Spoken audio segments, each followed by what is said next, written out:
session before we start. There is no capacity for Zoom at this location. There will be no Zoom attendance available. However, this meeting is still going to be live streamed. While this workshop is open to the public, it is for staff to provide guidance to elected members. It is not a forum for debate or decisions. It is also not a forum for the public to provide input into decisions or bring other matters to the attention of council. If a member of the public does want to provide input, please talk to staff and they will help you have your say. So now we have Central City Noise Plan Change 21, options and preferred options discussion. We have Holly and Darren here who are going to give us, talk us through Plan Change 21. Thank you. Thank you, Madam. Kia ora, councillors. Thanks for having us here today. I'm Darren Bridget, Team Leader in City Planning. I'm here with Holly Gardner, Senior Planner in City Planning. As Mayor May just said, we're here today to speak about Plan Change 21, which is to do with Central City Noise. We were last with you on the 25th of February. Since then, Holly has, with her, has been leading a project team on this, and with planning support, acoustic support, and QS support, working through lots of technical details and working up a number of options to do with the Central City Noise. The intention following today and feedback from themselves is to go to pre-notification, informal engagement throughout June and get important public and industry feedback on the preferred option and the alternative options that we'll be consulting on. With that, I'll now pass you to Holly to bring you up to date where we're at. Thank you, Darren. This slide here is just giving you a brief overview of what we're going to cover today. Some of this we've talked to you about previously, and in the interest of time, we'll whiz through that pretty quickly. The time is of the essence today. Next slide, please. Yes, as Darren mentioned, we're here to talk about our plan change, Plan Change 21, Central City Noise. So the purpose is to review the options for amending the district plan, and the part of that is reviewing what the operative plan is currently doing and identifying the issues which we'd like to address. We've talked to these previously as well. So that's the reverse sensitivity effects in the mixed-use zones, music venues establishing outside the existing noise categories, which means there's a lower noise limit for them than would be otherwise desirable. And residential activities are subject to higher noise levels due to their location in those other areas.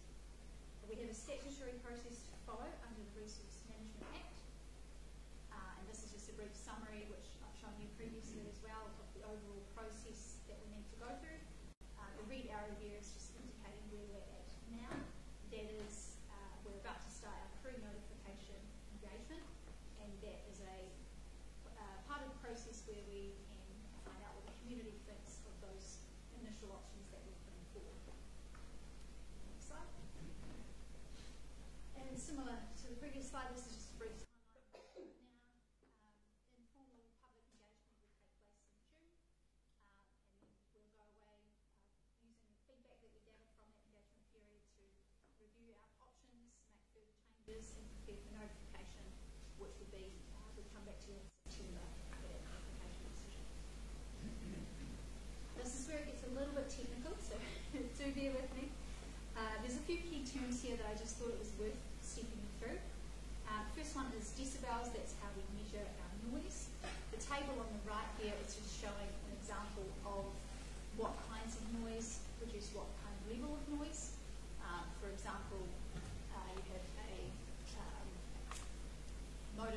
power mower, that's at 107 decibels. At the moment, in a quiet library, you're experiencing 30 decibels.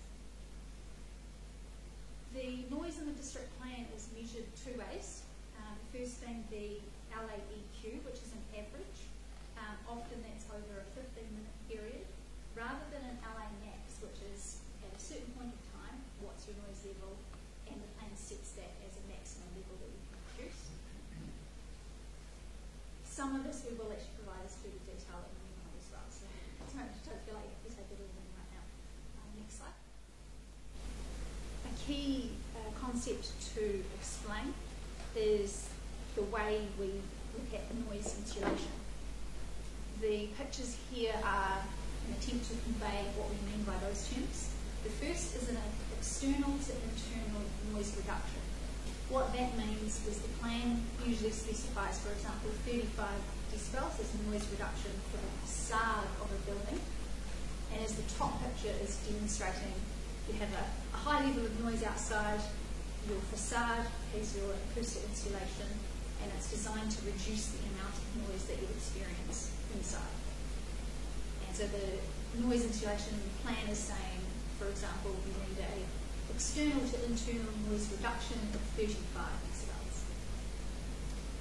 That's different to a target noise level, which is actually saying inside your building, the maximum level you should have is, or experience might be, say, 40 decibels. Those two methods of noise insulation are effective in different scenarios. The external to internal reduction we see a lot more, for example, in the central city, where you can have multiple noise sources, and those noise sources might change over time. Whereas a target noise level you're more commonly going to see, for example, if you're trying to insulate from road noise, because that's a constant noise from the same direction, and you can model what that's going to be and more effectively say the internal noise level is going to be effective in that scenario. Next slide. And this will be a familiar map to you, hopefully. We included something similar in the memo that we supplied in March. This is a picture of what the district plan currently requires. The green is category 1. That's our loudest noise limit for the city, in the central city. The pink is category 2, and category 3 is the 4 avenues. That's that dashed line you see right around the edges. And also shown on that map is the Te Kaha stadium contour, and that has an inner contour, which is the blue, and the green, which is the outer contour.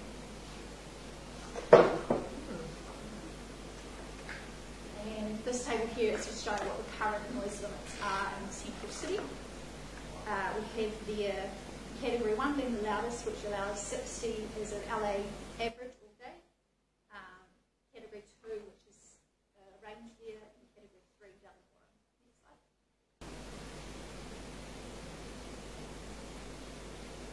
This is conveying the insulation requirements that the district plan currently sets out. We have a facade reduction for category 2 and category 3. There's also a facade reduction for the stadium as well, and that is the same as category 2 and category 3. And you'll note there that the noise provisions for insulation came in at a couple of different stages over the last few years. The categories that we see, they came in 2015, and the stadium contours came in 2022. Next slide. This is also showing further insulation requirements that we have in the plan.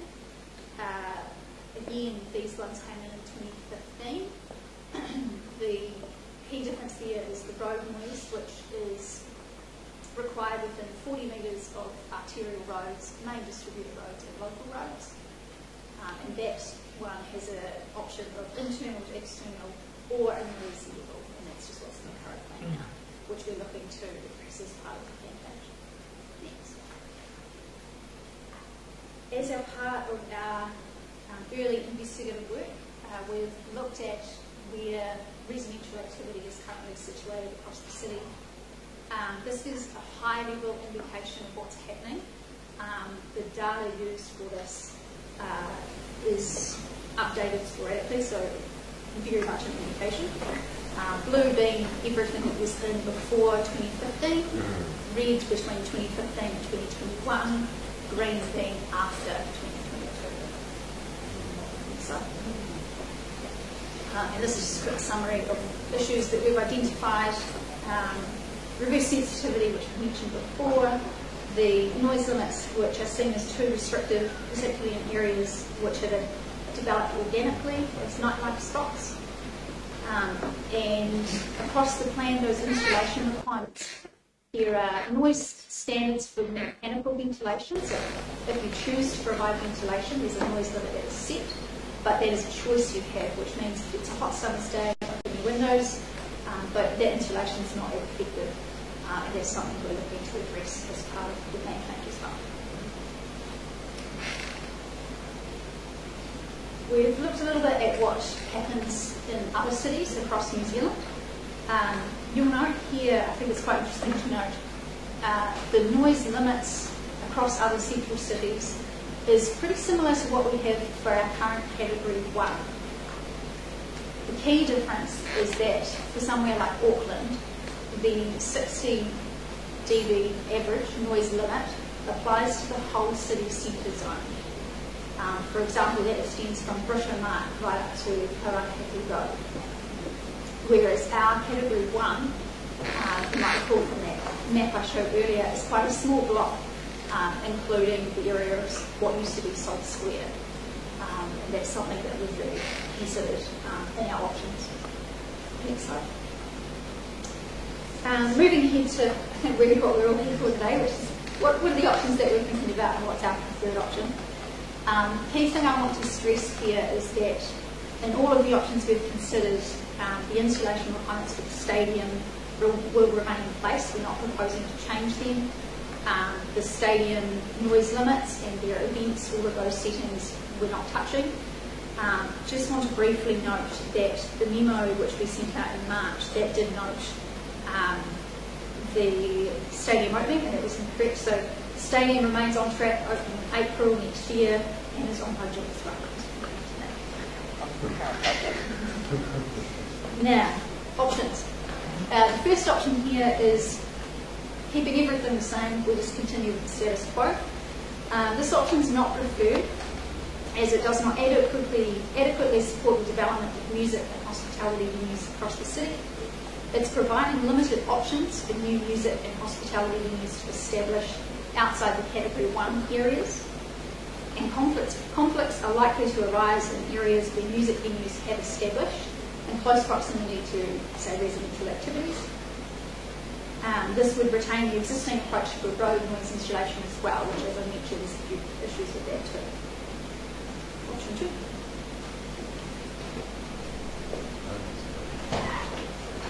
So this option is looking to retain the existing noise categories we have, but establish some new categories around what you can see here. Those dots are the live music venues. This is at March this year, to give an indication of where they are. Looking to establish new categories around those clusters that you can see, with an uplift in the noise limit to provide for them. This does provide for where the existing venues are, allows for consolidation, and does provide greater certainty. But it doesn't address the conflicts with existing noise-sensitive activities, and it does also have limited opportunities for expansion, as you can see. It's really just those limited existing areas, which perhaps is not as future-proof. Our next option, option 3, looks at, okay, let's take those existing categories, but let's make the area a bit bigger. This better allows for future-proofing. And as with options 1 and 2, it relies on us anticipating where those future venues might want to go, which could happen, but we could also find ourselves in the same position we're in now later down the track, where actually we drew these lines on the map, but this is also not how things have established into the future. Option 4. This option looks at retaining those existing noise categories, but is exploring also the idea of using the contour of the stadium as the area to increase the noise limits further. So we'd be retaining all those existing noise limits, but expanding that area. So in this area around the stadium, we might want to encourage music and hospitality, entertainment activities around there.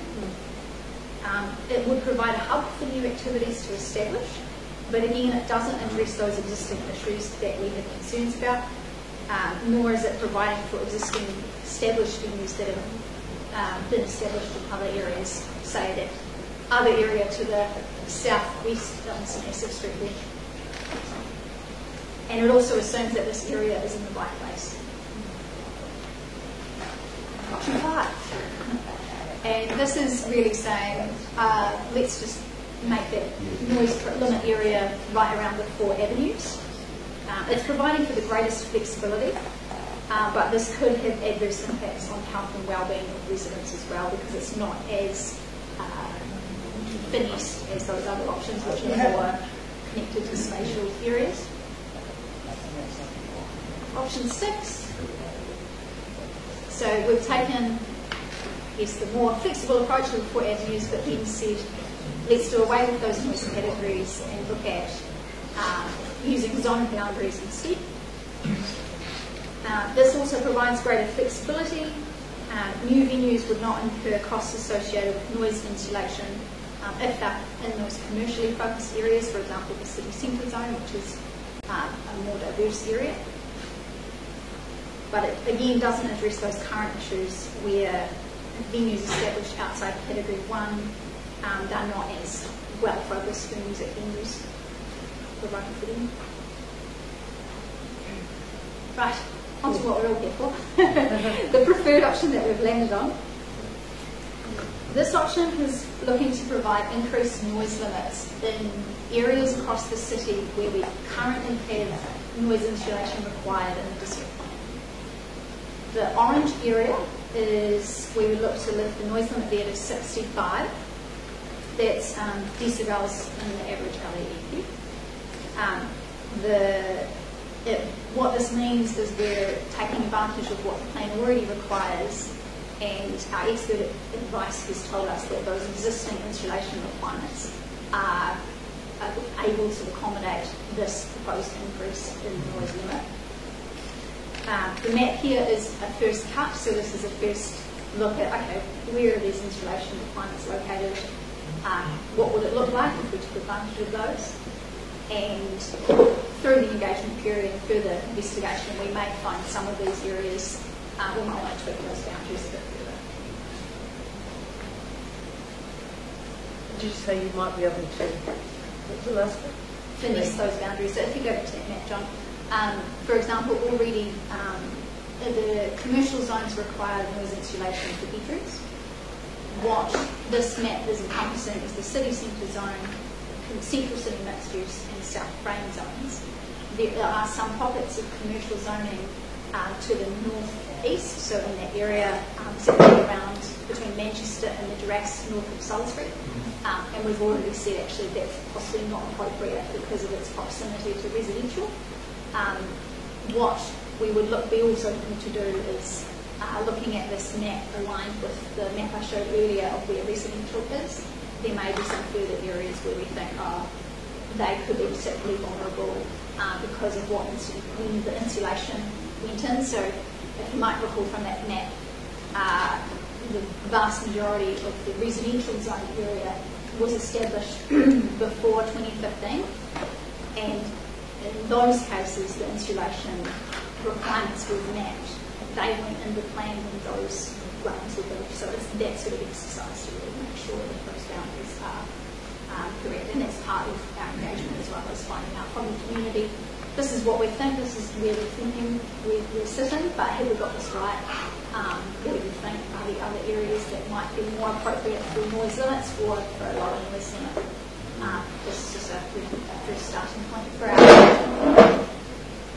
Excuse me, can I just check? You gave us options 1 to 6, and then you've given us a third option. Which of those 1 to 6 does that refer to? This is really a combination of many of those options. It's bringing them all together as a we've looked at the insulation, we've looked at, for example, like the option of the Te Kaha Stadium contour. We've looked at that's not appropriate for a number of reasons. That's a best guess about where we think the noise limit might be. But what this option is doing is widening the area, providing more flexibility, which is, I think, a little more future-proof because we're providing a larger space for noisier activities to be. So, recognising that we have the big venues on the Avenue and Hagley Park there, Yes. is this accommodating of Avenue staying in Hagley Park? It's a good question. The noise settings for Hagley Park are actually based on temporary events. And those noise limits associated with temporary events is not something that we propose to look at as a part of the plan change. Okay. So those would all be left alone. But higher. Yeah. Okay. Yes, they are. That's right. Yeah, you must be. I'm not pushing you at all. Are you? Yeah. Yes, yeah, we're down to the little. Yeah. All right. Yeah. Then I'll get into the question. You're right. You're fine. That's okay. This table here is a quick summary of the settings that we propose. It's taking those areas where we have those existing noise insulation requirements and then proposing to lift the noise limit accordingly. The best example of that is in our current plan, we have Category 1 and Category 2, which permit a higher noise limit and have a higher noise insulation requirement accordingly. And that's why we're proposing that that would then be the orange area, which is the highest noise limit of 65. Whereas Category 3, where you're in a commercial zone or within 75 metres of those Category 1 and 2 areas in the current plan, that is a lower insulation requirement currently, which is then why we're proposing the lower noise limit of 60 instead.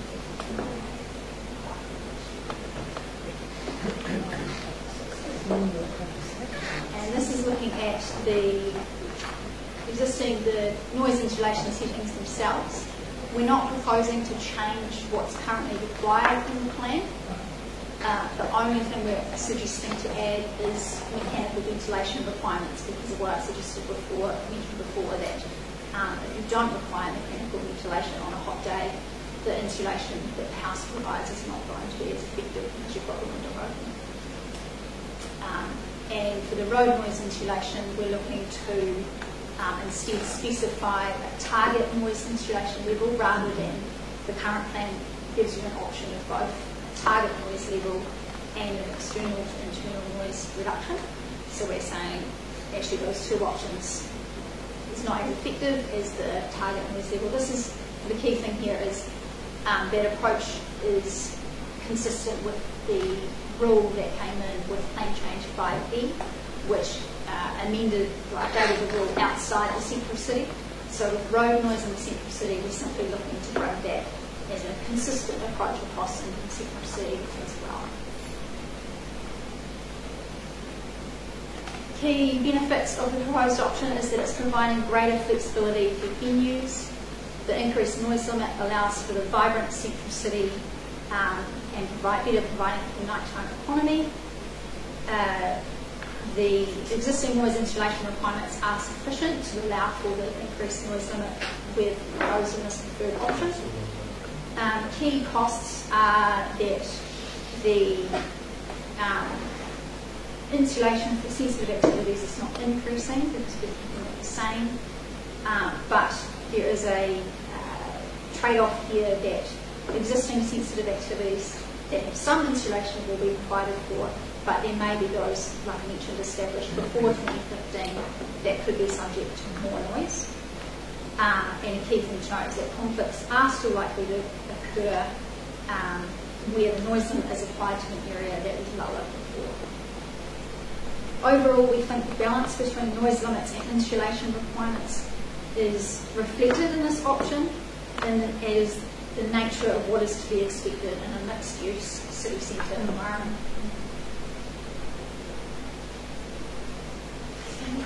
Next steps, consultation for 4 weeks in June with our options and preferred option to find out what the community thinks. We'll continue our analysis of feedback received and update the provisions accordingly. We'll continue our ongoing analysis and we will come back in early September with a preferred option proposal that we would seek to formally notify. And if that gets the tip, then we will be looking to notify with a formal submissions period between September and October. That is me. I'm sure there's lots of questions. Yeah, just before you get into questions, there is a non-regulatory piece of work still going on around central city noise as well to support this. Holly, that was fantastic. That's fantastic presentation. You've certainly done one hell of a lot of work, and the old story is never going to please everyone all of the time. But we have some questions. Speak up. I'm just kidding. Thank you so much for your reference. Just, are we able to bring up the preferred option map? Just an example question. So Duck Central, for example, that had a number of complaints made. So the area changes to 65, so area around the stadium. Would that then make them compliant for doing what they were trying to do? Off the top of my head, I'm not sure what their noise emissions were. The noise limit would be higher. So where they are currently, it would have been a 60 dB limit, so we would be going to 65. Yeah. What it would mean for the likes of Duck Central, for example, is because we're lifting that noise limit, the insulation they'd be required to comply if it's needed is less. Yeah. So the gap between your noise limit and that insulation, you're essentially better able to meet in the middle. Whereas currently, for example, if you're in a Category 3 area, that noise limit is 45, and then we're taking that higher, so that insulation would be less. We can get back to you on the actual. Yes. Yeah. There's more technical info to come in. Yeah, I think before we go out consult, it's really important that we understand sort of what business this is going to allow businesses to be able to do, and examples of who might not be compliant currently, whether this would then make them compliant. Like, that's really important for us and the public to know. Just on the preferred option here, now in terms of finessing, so just to the left of this area is a few really big venues, including Hyde, one of the biggest, Engineers, Winnebagos, One-Way, Rolling Stone. I'm just wondering what the possibility is of including that extra block in the consultation, because if we go and consult on that, there's some really big venues who will be, I think, naturally quite upset that they are being excluded from this massive plan change that's going. And I think the response we get will be fairly inevitable. I was going to suggest that too. Yeah. So just seeing that's a possibility. Yeah, we can see open to that. Nice one. Do you have a start date in mind for the consultation? The plan was next week. Oh, plan was next week, so real soon. Yes. Okay, all right. Yeah. Very soon. This is the pre-consultation. Yeah. And then the formal. And then just lastly, in terms of making the information on the consultation somehow nice, and because it's still very complex, making it somehow not easy for people to understand, because there's going to be a whole lot of technical words and everything else. So my feeling is that those words around making, currently non-compliant activities compliant in certain areas, I feel like it's really important. So I'm looking at a lot of this still from the rest of the Thank you. Tim? Yeah, when I read this, I was kind of working out how long I've been dealing with this kind of stuff, and it's actually over 40 years. Too long. Yeah, no, I'm getting rid of that. It's awful, isn't it? 12 years as an elected member, 10 years with council as an employee, 20 years as an individual. So, I mean, this is the best presentation I've seen in 40 years. So, thank you. He normally can't remember past a week. Alzheimer's and hearing. I guess it's never been solved, but this is the best I've seen. So I do think when you go out to you have the differences between venue operators, say clubs, and the likes of the terrace, so very different things. Some clubs like the grunge kind of areas, etc. So I guess when you go out to those operators, I think St Esther Street, Wells Street, etc. will want to be included in that high sound areas. So I think be open-minded with that. And the hotels and the residents will probably be in the same category of concerns, but they are totally different to the operators. So when you go, I think you'll be aware of this. So I guess it's just finding that happy medium. But I kind of like Auckland's because they're starting to get a new vibe in the central city that's attracting people back because it was dying. And so their noise is just limits for a whole area of the central city, whereas we're trying to still pick and choose. I can understand why, but Either we wanted to expand this area or look at the whole area. Because we don't know what the future holds. I've been in it for 40 years and we're still going, But this is well done. It's really good, I think. Cal? Yeah, I'll reiterate my colleagues' comments, particularly Andre. I would have thought that you would extend it along St Asaph Street to include those 10 venues and the ones just to the right of the orange thing. I mean, I don't know why you wouldn't have actually included that in the first place. I mean, these people have obviously invested in entertainment, and I think people accept you're going to live in the central city, there's going to be more of a buzz. So, yeah, I certainly would have included that, and I hope you do. Just on the right of the circle, go out of the one. Yeah. Just include that one to the right of the circle, and then the other ones, the 10 to the other side would be my Just to clarify with Holly, was the lines drawn to reflect existing insulation requirements? Yes. So it was about minimising new regulation. That particular spot, particularly where Wells Street is, we also have a very extensive apartment complex, the Wells Street X Quarter. So those are the things, we'll definitely consider. But I take your point, there is quite a cluster just in that spot, which is currently green. So I think we can certainly look at it. And I would hazard a guess that they would be first.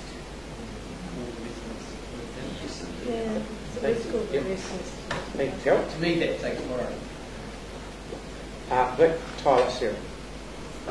Two questions. The first one, I might have missed it. When you go out to consult, how many options are you going out with?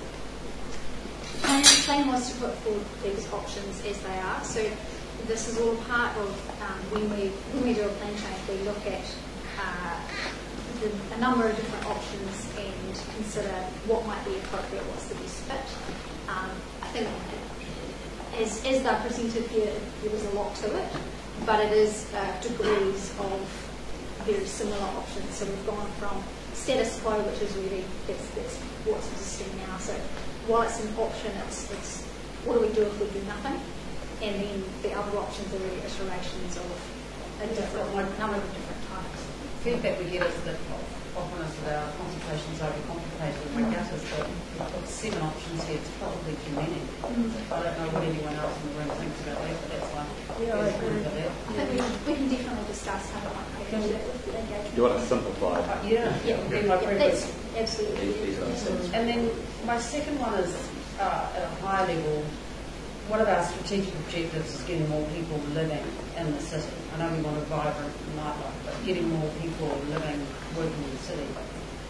With your preferred option, do you think that's more permissive or more restrictive of trying to encourage that and achieve that goal? So that the third option is more permissive of live music. Sorry, I missed it's the residential. We're trying to get people to live in the central city. So I appreciate that we've got different objectives here with, being able to encourage and facilitate live entertainment. But one of our overarching strategic goals is around getting people to live in the central city. So putting aside objectives in relation to improving the nightlife, is your preferred option more permissive or more restrictive of getting people to live in the central city? I'm concerned about the intersection of the two objectives. I think it's simply because we're retaining those existing installations, we're not proposing to touch that. And our expert advice has told us those installation settings are sufficient to protect sleep.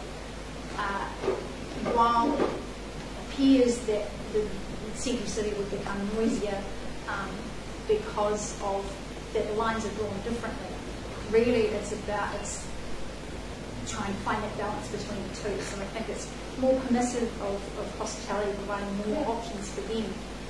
But in terms of this residential side of things, I think essentially we're continuing what we've currently got. So it's no worse.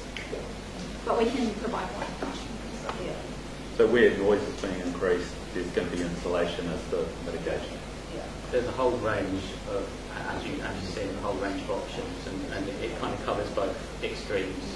And when you're at this extreme, you might be saying, well, actually, if all of that cost falls on the venues, when you're at that extreme, all of that cost falls on the residential, and we are I literally... appreciate it's a balancing act. Yeah, but I mean- it's not on the side of those overarching objectives that we have about trying to increase people living in our city, central city.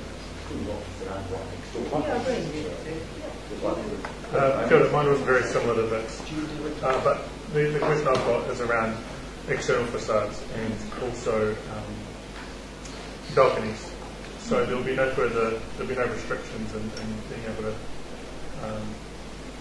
have to change the design, external design and balconies, correct? Would these be changed? Correct. So the external to internal facade reduction is just applied to the walls of your dwelling. Okay. So if you want to provide a balcony, it's still perfectly able to, so it's not changing. Acknowledging that, depending on where you are, that balcony is in the central city, so it will be a bit louder than suburbs. That's great to know. Thank you. That's all good. Sarah? Thanks. I'm still not quite clear why we've gone for 65 when other cities do 60 and seem to have relatively vibrant nightlights. Like, I'm just trying to work out why we've chosen that one and what the evidence is on that. It's really like Darren said, it's that medium of how loud we want our nightlife hospitality continues to be versus what the plan currently provides for. So where we have our category 1, category 2 areas, the insulation is required to both bedrooms and other habitable spaces. So it's in some cases more than what those other areas may require. So therefore it would accommodate the 65. But I didn't really go into it here, but we had looked at the different noise limits from 45, 60, 65 up to 70. That upper noise limit we found wasn't viable for residents. It was just too costly to ask them to insulate adequately to provide for that. So that is also technical information which we can see. And there'll be a map there that shows somewhere like areas of existing residential that have increased noise limits on it, so that people get an idea of where residents might be impacted. Yes, yeah. So that map I showed earlier, that is the residential data. We can bring that. Yeah, I think we need to be able to overlay that so you can see actually where the impacts might be. Those sort of existing stuff that may not have had those noise attenuation kind of stuff, regulation and things. It's really important. I like the way that it's just those two zones and it's a very clear green and yellow. Do we currently have anything for roads? Yes, so I should have mentioned the blue overlay, that's roads, the insulation for roads. Yeah, but do we currently have an insulation level for roads? Yes, We do. So that's the current level? In the current plan, those blue road noise areas, they are also applying to the orange and red area, orange and green areas. One option we're exploring is whether we can, if you're in an orange or green area, whether the noise insulation also provides the road noise such you only need to comply with one set of rules. Yeah. So that's existing stuff. So we just need to make it clear that that's existing Yes, stuff. yeah, we can certainly include a map showing. Yeah. So this is existing. This isn't something we're newly proposing that's in a position on. Okay, that's great. I think that's it. Okay, so my time management today is shocking. So we've got Tyrone, Celeste and Jake, and that will take us to 11, and then we'll have 5 minutes, 10 minutes for 50 before we get into anything. Okay, cool, thank you. So just on the road thing, like, so, you know, so we can obviously work with music venues and pubs and that, but like, there's always going to be people in cars who are like revving their engines and people on motorbikes and whatever other compensatory things that they do. But like, so what sort of, how does these restrictions work with our ability to be able to manage and control that, or is that just kind of out of scope, or is it? So you're wondering how our proposed options would manage noise from, say, a revving motorbike? Yeah, exactly.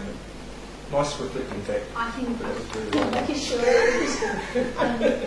I can provide some clarification on the note that there are some key exemptions which road noise does not, the noise chapter does not cover, so there's some exemptions. One of those would be exactly what we're describing in the car. But of course all of this doesn't take away from the other obligations in the Resource Management Act for not producing unreasonable noise, so those tests are still there, which we discussed a little bit last time. But we can provide some further information on that interceptor, what's exempt, what else the plan covers, just to clarify. Maybe those things might be covered by bylaws or Yes. No, generally speaking, noise from roads is exempt from the noise standards. Right. Yeah. It's that droning traffic, Yeah, no, that's road insulation regulations. Okay, good one. Ashley? Just a bit of feedback. Can you see quite simple, just to narrow it down a bit? I think that makes sense. And more permissive options are my preference. I like what's been suggested. I agree with Councillor Moore's comments around capturing those areas that might fall outside. I think, Wells Street, those areas, my feel is that people move into those areas because of sunny nightlife. It's sort of the appeal. So it would be strange that that becomes an area that has a slightly more restrictive activity. With the areas, just a quick clarification. So if we extended it outside the areas that have the same insulation settings, would they retrospectively lift up their settings? No. So where it's existing, I think you wouldn't be required to retrospectively put in insulation. It would just be for anything new that comes in that you wouldn't need to provide it. So that's where those dates are quite key. So before 2015, none of this applied to you, but in 2022, if you were in that appropriate contour stadium insulation, it would apply. And sorry, finally, wouldn't that have the ability to influence on the venues to kind of give that sort of we're looking at interactive option. that's insulation. Just on that question, that's the most challenging part, is to deal with the existing activities that are already there. And that's where we maybe need to look at some non-regulatory options. And when you said that if they're on the non-regulatory options, is that sort of alongside this? It's alongside, I'm not sure where that best works, so we'll have to get back to you on that. And lastly, Jack? I think you had it right with option 2 and 3 that captures the existing venues. I am a little bit worried about the third option that you're sort of changing the deal on people in the central city who already live here. But I'm all for the thrust of trying to simplify the consultation document if we can, but I wouldn't want that to happen at the exclusion of options like 2 and 3. People have to have obviously that full gamut of options to choose from. And good presentation, as everyone else has seen. So that's great, Holly. Thank you. And very, very good to see you both, and very clear. And I hope you've got a bit of info out of that. Yes. So we will take 10 minutes. So 10 past, and then we'll do. You have one more. If you want to, Okay, so we'll have 10 minutes, or 10 and a half, and then we'll come back and do annual plan, which I'm sure will not take that long because we're all over.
Thank you everyone very much.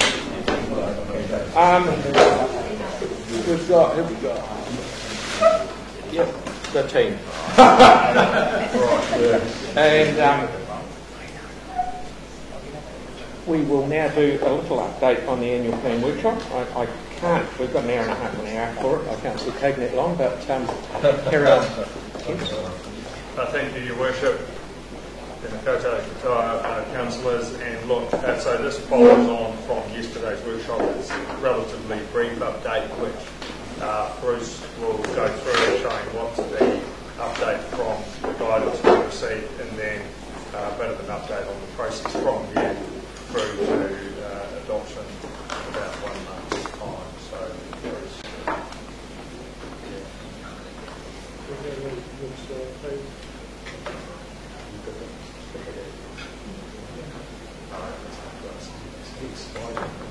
There we are, thank you. Okay, so you saw the slide yesterday. This is just a reminder.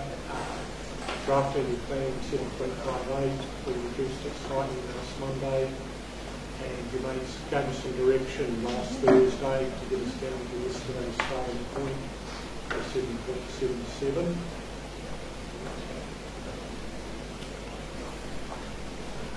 Rolling that forward, as advised during some additional rate and growth forecast. So that's forecast right through the year, not concentration forecast. Which was down on 1.21. You gave us some direction on the strategic planning costs, some of those costs to be removed. And we talked about the 20 million surplus of the forecast surplus 25% reduction. That brought us down to 7.16, and there was some discussion around using 3 million of surplus as rate reduction, and the numbers we need to be 6.77. So I guess we're looking for some clear direction on which of those two options you'd like us to prepare following for the 24th of June. Perhaps that's clarity on that, please. It was, I'm really sorry, that was almost impossible to hear. Sorry, I can't hear. The room didn't sound as well as being quite quiet. It was. I want to know which of the two options that we should do. Through you, Your Worship. So yesterday, yes to that slide. That was where we arrived at yesterday before there was discussion on the application of what looks like value, and it is only at this point the forecast surplus. And if we then apply 3 million to rates reduction, we go from 7.16 down to 6.77. So we're now looking for some. But that's what impacts on 26, 27. It does, yes, You don't have see, reduction. correct. So when you said the two options, it's the option between the 7.16 and the 6.77. Yeah. Is that what you're clear? Yeah, using the surplus. Sorry, yes. Yeah, that's right. It would normally go to reduce debt, because not reducing debt has an impact on the. Hello. Oh, no, I was just going to talk about that and saying I'm not keen at all to apply that rates reduction in this financial year. It bumps it up, 0.4 and 26. Same. Because that means you've got to find more savings in 26 instead of this year, where it actually balances it out. And the leads, it's just iconic kicking the can down the road. It's literally what it's doing right now. No, it's not paying you early. No, and then you get bumped with a 10% increase in 26. No, but 0.4 next year or 0.4 this year. Who wants to pay now? Well, we've already done substantial savings this year. That's why it's I done. thought you said kicking the can down the road. Okay, carry on everyone. You done, Tom? Yeah. Vic? Thank you. Just on the tail end then of what Tyler said with respect to the 26, 27. Isn't it correct? We spent a couple of hours yesterday talking about the savings options that we're going to be looking at, and does it follow then that if we get some of those across the line that 10.4 could be reducing significantly? Because we were told yesterday that the savings options would be investigated further in time for the next annual plan. Through you, Your Worship. That's, yes. Some of the savings options do have flow-on effects into subsequent years, which we haven't yet been able to do. Yeah. So even if a small number of those were adopted, we can be reasonably certain that 10.48 will reduce. Through you again, Your Worship, some of those savings options may or may not provide a reduction. So if I take, for example, the work we're doing on the assets and the depreciation in lives, we don't know where that might fall. So we can't bank those, but all we can say is they may. We haven't yet done that work. Well, my takeaway from yesterday was that there is some hope, that there are further savings to be made. They are savings options which will have a knock-on effect of reducing the... Oh, that depends on the election. Yeah. Thank you. Samuel?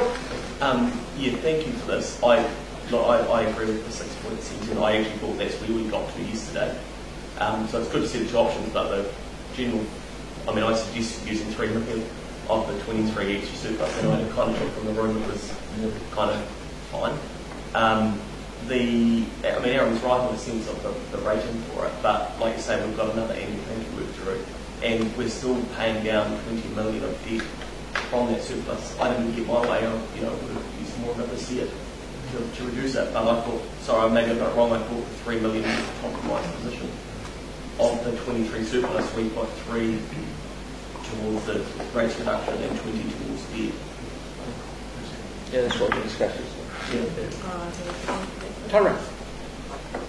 Sorry, I was just processing my fancy notes. So what is this? What's the size of the capital program that this assumes? Remind me. Yeah, around about, well, we're still doing some work on that, but around about $550 odd million plus. Ex-Takahata. Oh, ex-Takahata, yeah, 570, 550, but we're still finalising that work. That's the order of it.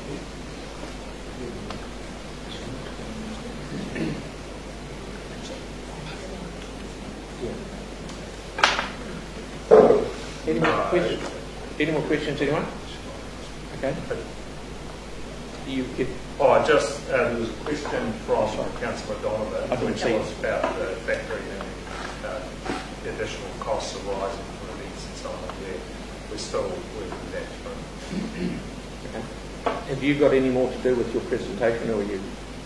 Just like some speed on which of those options are going to work. Okay.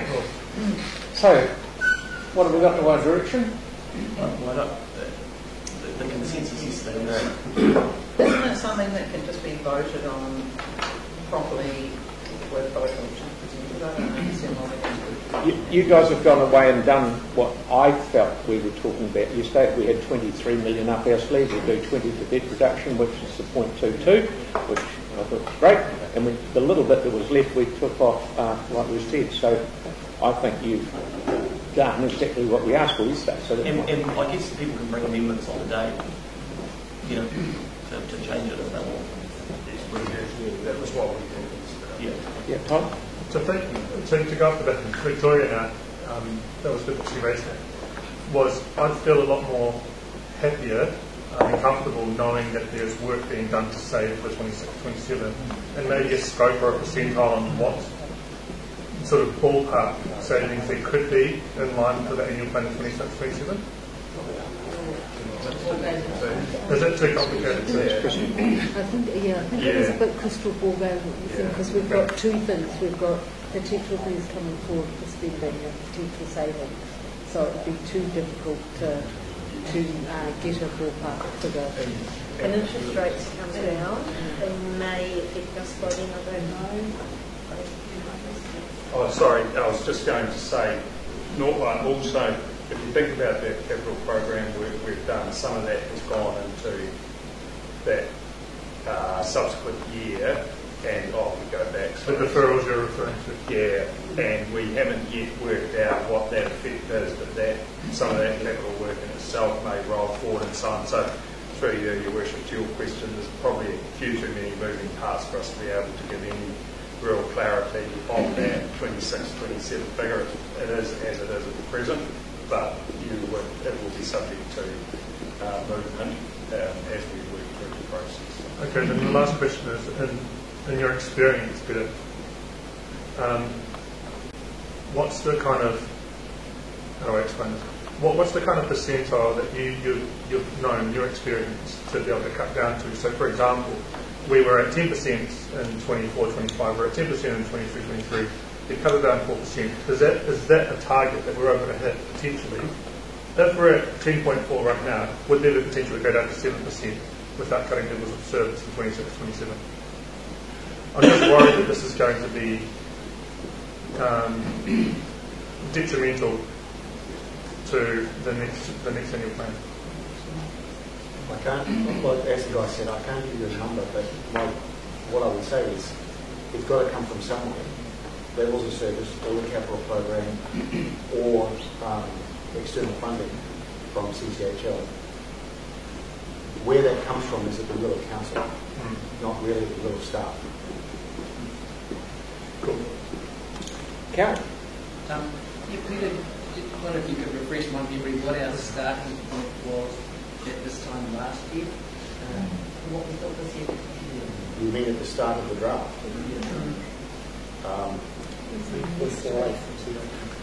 Sorry, 8.48 was the LTP figure for this year. Yeah, but when we started the briefings, it was higher than that. Yeah, it was about 10. It always starts higher, significantly higher with all the ideas, and then comes down as they're figured out. So if you apply that same logic to that 10.48, is it the high starting point? I mean, I think this year you've used 14 million, potentially 17 million to reduce excess rates. That's quite significant. And that's come from this year's surplus. There is no projected surplus for next year, so you can't assume that 10 million that can become 7. But was this surplus predicted at the start of this year as well?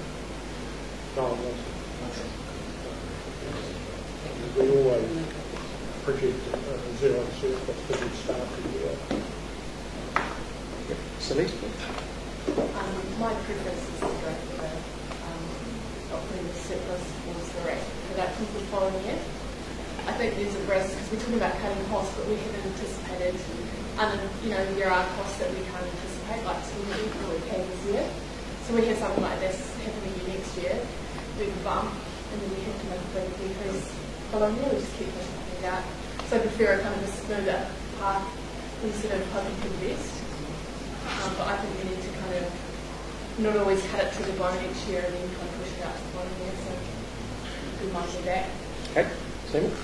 Well, I just probably need some clarity from the team around the comments around the small stuff. So my understanding from the advice we got yesterday, and this has changed overnight, was that 20 million was to give us capacity if we needed it in terms of a contingency for some of the stuff that's good. Has that changed overnight? No, it's really not. No, that's correct. Aaron, then Mel. Yeah, so just for clarity, because people are talking about kicking the can down the road, but it's you put on the 0.4 now, or you put it on next year, but it never comes off. It's just when you apply that, isn't it? That's right. Using the surplus for rate saving is a one-off. Right. Like we could put up rates 22% this year and have no rises for the next 3. Okay. But the ratepayers won't be overly happy. But that's essentially all that is. It's just the 0.4 is just moved, or am I missing something? Or 0.39, 0.4 is better. That's correct? Yeah. Mel, and then Sue. With our building, are there any, if all goes bad, what costs we're looking to bear? I mean, how big could that be? That could be something we need to factor in. The early indications, but we haven't got details from the engineer, was that he had not anticipated it to be significant, even if work was required. Sure.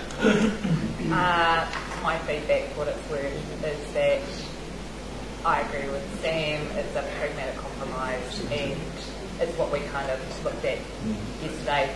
Most of it goes to debt, which we haven't done for the last few years. A small amount to reduce rates. acknowledging that there'll be a few amendments and things that pop up when we actually sign off the energy plan itself, boring, free water stations, those kind of things. And yeah, I think it makes sense. Victoria. Can you remind me, please, what our current debt headroom is?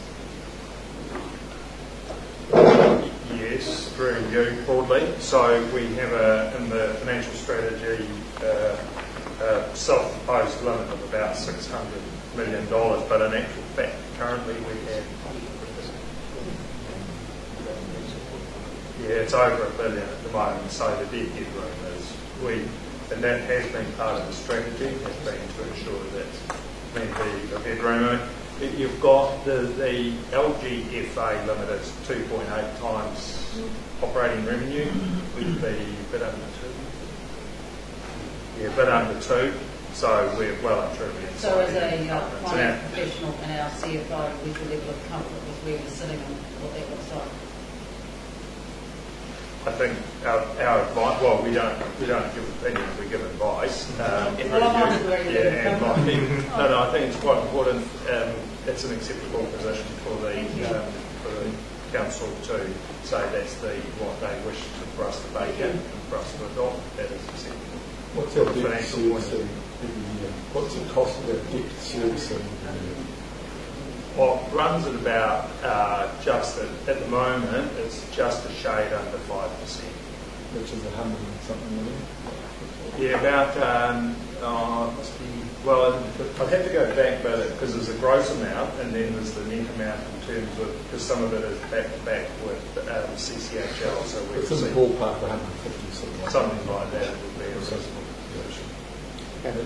Now, one of the things that was interesting the other day, we were talking about rates and stuff like that.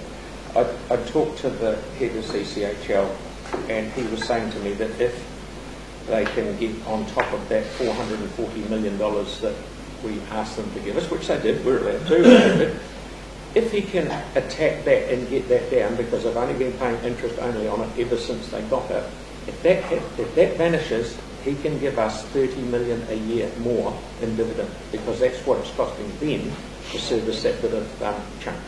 So we've got to give them all the help we can do to get them to. That's what they're doing. They're doing it now, yeah. But if we wait, it'll happen. Yep.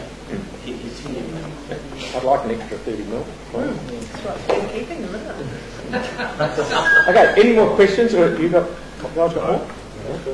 Just a point to note, the 6.77, Te Kaha was 1.75 of that, so the rate increase fractionally over 5% plus Te Kaha. Next slide, please. That was just a question that was asked yesterday in terms of the future year projections through the balance of the LGP. So that was Councillor Hanson, wasn't it, last for 10-year? So it's going down. Well, it always goes down, doesn't it? And then reality at last. And then we fire something else in there. Yeah.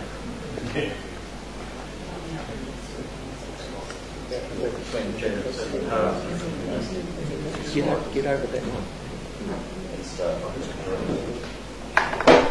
See, we're still suffering from things after the earthquake and the Three Waters thing.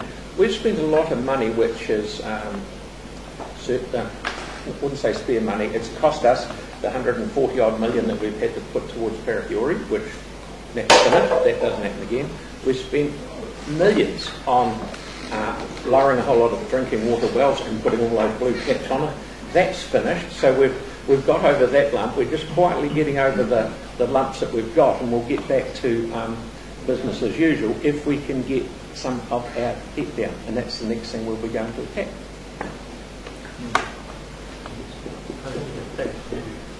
Your next slide. Okay, the wrap up. Look, thank you for that. We'll go away and build the report for adoption based on the 677, which is, as the guy said, broadly 5% plus Te Kaha. We do have to get through audit and risk between now and the adoption period, so the documents we've built, we'll do lots of sign-offs to certify the accuracy of the documents, and please, if you have any questions, Q&As about the annual plan, if you could get them in hopefully today, that gives us a chance to give you good advice back for the adoption meeting. And a reminder that amendments on the day will need a seconder and all the usual process around that. So thanks very much for your respect and cooperation and advice through the whole process. Thank you. Thank you very much. And also tomorrow, you've got more? Oh, I just wanted to keep it. Very small note on Councillor Johansson's question from yesterday about community boards. We've gone back and run through an analysis of all the board materials and submissions. We couldn't find anything in there that wasn't basically a minor operational change. There's decommissioning of an artwork, but these are all relatively operational things that are just dealt with in the course of business. We couldn't find anything in there that is missing from the annual plan per se. So that's just closing the loop on that question. There were a couple of things out that the boards had asked for out in the LTP as well. Yep. I'm not looking to change the world, but I wanted to ask a question on materiality. If we were going to make it easier for you to understand what materiality looks like, would it be easier to send an amendment in earlier than on the day? I'm not really sure I understand. So, in the long-term plan, there was amendments that were raised. They were all in different levels of sort of component. Yep. And they ranged from 40 grand to 3 million. And some of them were defined with material, some of them weren't. For example, I'm going to easily just tell everyone this now that I'm looking into a student rate for pools. I'm wanting to know whether it's material or not and whether it's worth putting into the annual plan. Okay. Now, I'd suggest put it in as a question, and because they're kind of case specific. I mean, I know it sounds bureaucratic, but it's very hard to generalise around concepts. It's much easier if we see a proposal and a number to figure out what that means. Okay. So just whack it in as a question. If necessary, we'll talk to the guys in legal, and we'll come back to you with an answer. Okay. And also, our head of Vickers Sport will be able to give you some advice about that, because there's been some modelling about different rates as well. Yeah. So And then there's the question of whether it should have been consulted on as well, so that all those different... We would add that to the advice. If we think it needs that, we would add that to the advice. Yeah. There was a great answer that come back actually. Yep. Sarah? Yeah, I just want to add though that just so Tyler's aware, we're not going to run into the same big issue that we ran into in the long-term plan, because we don't have the auditors here telling us what we can and can't even look at. So it's just our regular, do you have enough advice to make a decision on it, rather than, That's correct. We run into some sort of formula-driven materiality equations from audit review. We don't have that this time. Which were probably part of this. So we'll have the legislation, what the legislation says we can do. I wonder if we should record There's a squeak in the end of the room. Okay. If you want to pay an extra 400,000 or whatever it is for them, but I'll not for a day rule out amendments. Just to be clear, I can see Helen looking quite grim and flummoxed over there. There will be things measure that the legislation constrains it, and what you've consulted on and what you've heard and some legal stuff. So it's not a free for all. Am I putting words in your mouth, Helen, as you look frowning in the corner? Okay, thank you so much, ladies and gentlemen, for everything. Now, don't forget, tomorrow morning we're back at Pendleton at 9:30. Take care again.